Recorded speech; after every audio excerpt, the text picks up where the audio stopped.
So first, let's talk about how to archive clinicians. So the easiest way to do that is up at the top here where you have these menu bar here. Click on the clinicians header, and that's going to show you all of your currently active clinicians. And archiving them is very, very simple. All you have to do is find the person that you're interested or that's sort of left the organization. So let's say that this person had left. If I wanted to archive them, all I have to do is hit archive.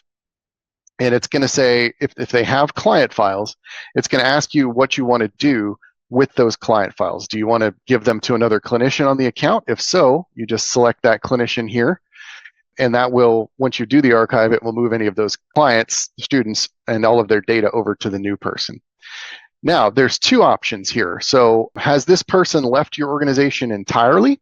If so, you would choose the first option that's listed here, which will essentially inactivate that person entirely associated with your account. So if they're no longer with the organization, this will shut off access to both PAR iConnect as well as parinc.com and the training portal, any other resources that are associated with that. So, if they've left the organization, choose the first option. The second one is if maybe that person's still with your organization, but really they shouldn't have access to PAR iConnect any longer for some reason. Maybe they've moved to a different department or they just don't need this access. So in that case, you would just choose the second option and then select the archive button. And it will let you know that that clinician has been successfully archived. Now, let's say that you realize you made a mistake. Maybe somebody left last year and they've returned and they've made a triumphant return and you welcome them back. You can actually unarchive a clinician. So if you go to the Archived Clinicians tab here, you can click on the Restore button and that will bring them back to active status. So you can see now they're listed again under active clinicians. So that's all there is to it to archive an existing clinician. All right, now let's show you how to do that for clients.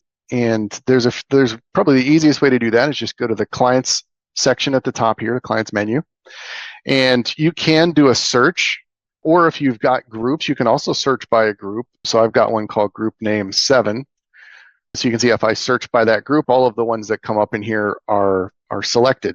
All I have to do if I wanted to archive these clients, let's say we're not going to be seeing them any longer. I don't want to necessarily delete their information for good, but I don't want it to be part of my active roster.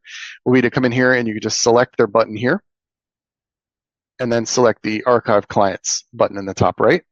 It's going to ask you to confirm and let you know that they've been archived. So those will be no longer listed in your active clients. If you made a mistake and needed to unarchive them, you can do that by going to that tab, selecting them, and then hitting the Restore Clients button.